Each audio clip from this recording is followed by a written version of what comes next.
तो बच्चों, मैंने ये सुदामा चरित की समरी आप लोगों के लिए प्रिपेयर करी है, जो कि रिटन फॉर्म में है, और ये आपको एग्जाम्स में बहुत ज़्यादा हेल्प करेगी। आप एज इट इज़ इनको लर्न करके अपने एग्जाम्स में लिख सकते हो और बहुत अच्छा स्कोर कर सकते हो। और प्लीज़ आप मुझे बताइए कि मेरे वीडियोस आपके लिए कितने हेल्पफुल हैं, कैसे आपको ये हेल्प कर रहे हैं, कितना आपको बेनिफिशियल है ये, राइट। मुझे आप प्लीज़ कमेंट करिए एंड बताइए।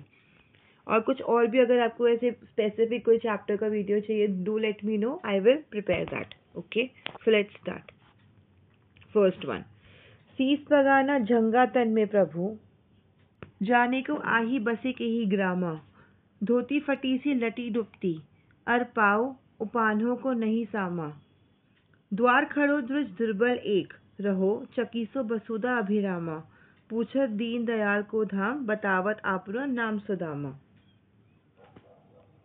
तो इसकी व्याख्या अगर हम पढ़े तो इसमें प्रस्तुत पद में कवि कहते हैं कि जब सुदामा कृष्ण के महल के सामने खड़े थे, तब द्वारपाल जो उनके गार्ड थे ने महल के अंदर जाकर श्री कृष्ण को बताया कि हे प्रभु, बाहर महल के द्वार पर एक गरीब व्यक्ति खड़ा हुआ है, बहुत ही दयनीय अवस्था में है और वह आपके बारे में पूछ रहा है। उसके सिर पर न तो पगड़ी है, न ही उसके शरीर पर कोई कुर्ता है। पता नहीं वो किस गांव से चलकर यहाँ तक आया है, जो कि आप फर्स्ट लाइन में देख सकते हैं, जाने को आही बसे के ही ग्रामा।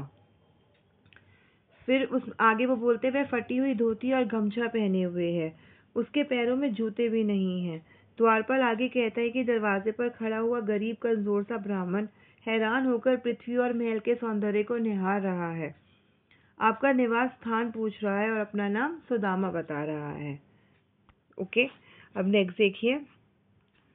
ऐसे बेहाल बिवाइन सो, पगकंटक जाल लगे पुंजोए, हाय महादुख पाओ सखा, तुम आए इते न किते दिन खोए, देखी सुदामा की दीन दशा, करुणा करी के करुणा निधि रोए, पानी पर रात को हाथ छुए नहीं, नैनन के जल सो पग धोए। ओके, अब यहाँ पर जब कृष्ण जी को पता चलता है कि उनके फ्रेंड, उनके चाइल्डहुड फ्रेंड उनसे मिलने आए, तो उनका बहुत ही अच्छे से वेलकम करने फटाफट बाहर खुश होकर जाते हैं। तो देखते हैं इसमें क्या होता है।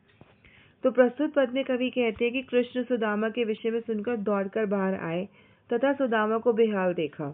सुदामा के बेवाइयों से भरे पैर से श्री कृष्ण ने कांटे खोजकर निकाले और बोले, तुम इतने दिन कहाँ रहे। सुदामा का ऐसा हाल देखकर दया के सागर श्री कृष्ण रो पड़े। उन्होंने सुदामा के पैर धोने के लिए मंगाई गई जो परात थी उसको हाथ भी नहीं लगाया, और उनको इतना दुख हो रहा था उनकी हालत देख के कि उनके आंसू निकल रहे थे, तो उन्होंने अपने आंसू से उनके पैर धो डाले। ठीक है, थर्ड वाला देखते हैं। कछु भाभी हमको दियो, सो तुम काहे न देत, चापी पोटरी कांख में, रहे कहो के ही हेत, आगे चना गुरमात दयते, ले तुम चाबी हमें नहीं दीने, श्याम कहो मुस्काए सुदामा सो, चोरी की बार में हो जू प्रवीणे, पोटरी कांख में चापी रहे तुम, खोलत नाई सुधार रस भीने, पाछली बानी अजो न तजो तुम, तैसे भाभी के तंदुल कीने। ठीक है, तो अब इसकी व्याख्या देखिए। अब इस पद में जो कृष्ण जी कहते हैं कि जो भाभी, भाभी मतलब जो सुदामा जी की वाइफ थी वो श्री कृष्ण जी की भाभी थी। ठीक है, तो यहाँ पर वो कहते हैं कि भाभी ने जो मेरे लिए भेजा है वह तुम मुझे क्यों नहीं दे रहे हो। मेरे लिए जो लाई हुई पोटली है उसमें से कितनी सुगंधित अमृत सी खुशबू आ रही है, और उसको तुम बगल में क्यों छिपा रहे हो। कृष्ण उस पर ताना मारते हुए कहते कि जैसे उन्होंने बचपन में, मतलब सुदामा जी ने बचपन में जब उनकी गुरु माँ ने उनको चने दिए थे तो उन्होंने उन्हें कृष्ण जी को न देकर खुद ही खा लिए थे। ठीक है, तो वैसे ही वह अब भी उनके तोहफे को उन्हें क्यों नहीं दे रहे हैं। क्या वो चोरी करने में कुशल हो गए हैं?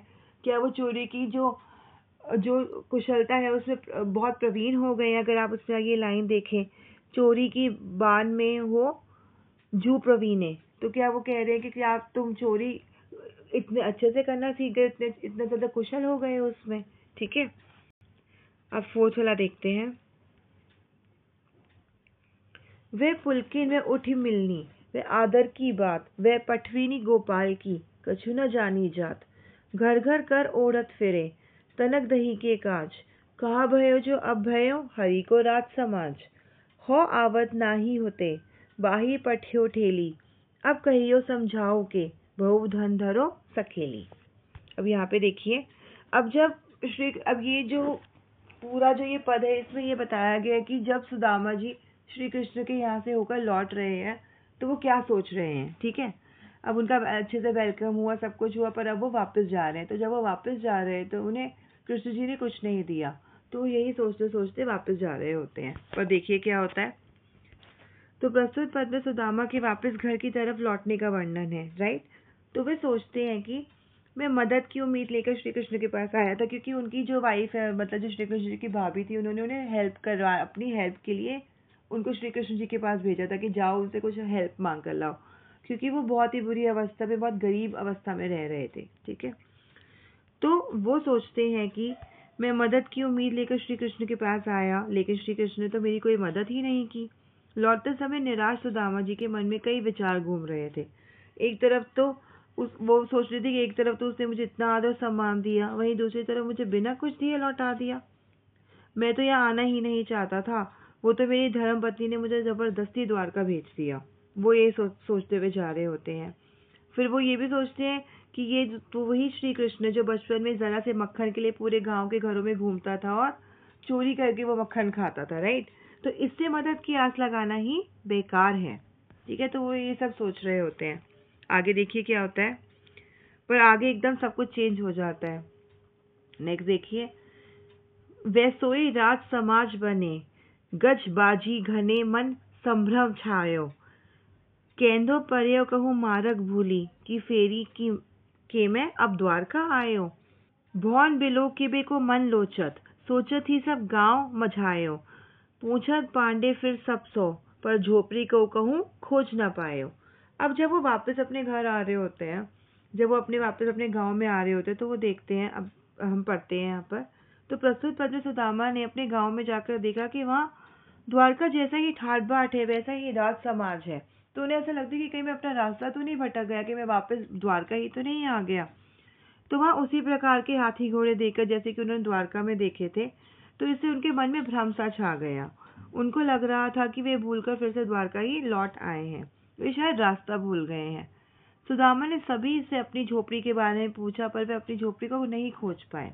वास्तव में क्योंकि उनकी झोपड़ी के स्थान पर श्री कृष्ण जी की कृपा से भव्य महल दिखाई दे रहा था। जो उनकी जो छोटी सी झोपड़ी थी वो अब एक भव्य महल में तब्दील हो चुकी थी।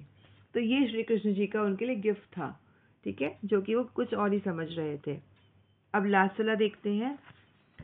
कि वह टूटी सी छानी हती, कह कंचन की अब धाम सुहावत, के पग में पनी न हती, कह ले गजराजहु थाड़ महावत, भूमि कठोर पे रात कटे, कह कोमल सेज पे नींद न आवत, के जुरतो नहीं कोदो सवा, प्रभु के प्रताप ते देख न भावत। अब प्रस्तुत पद में सुदामा जी सोचते हैं कि कहा तो मेरे सिर पर टूटी झोपड़ी थी, अब सोने के महल में के सामने मैं खड़ा हूँ, अब मेरे पास सोने का महल है। फिर वो ये भी सोचते हैं कि कहा तो मेरे पास पैरों में पहने को जूते नहीं थे, अब मेरे सामने हाथी की सवारी लेकर महावत खड़े हैं, मतलब अब उन्हें चलने की जरूरत ही नहीं है, हमेशा उनके लिए कोई ना कोई सवारी तैयार खड़ी है।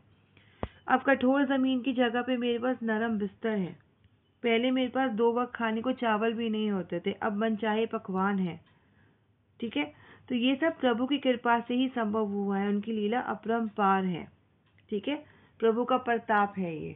तो यहाँ पर ये हमारा फिनिश होता है। आई होप ये आपके बहुत हेल्प करेगा। Thank you.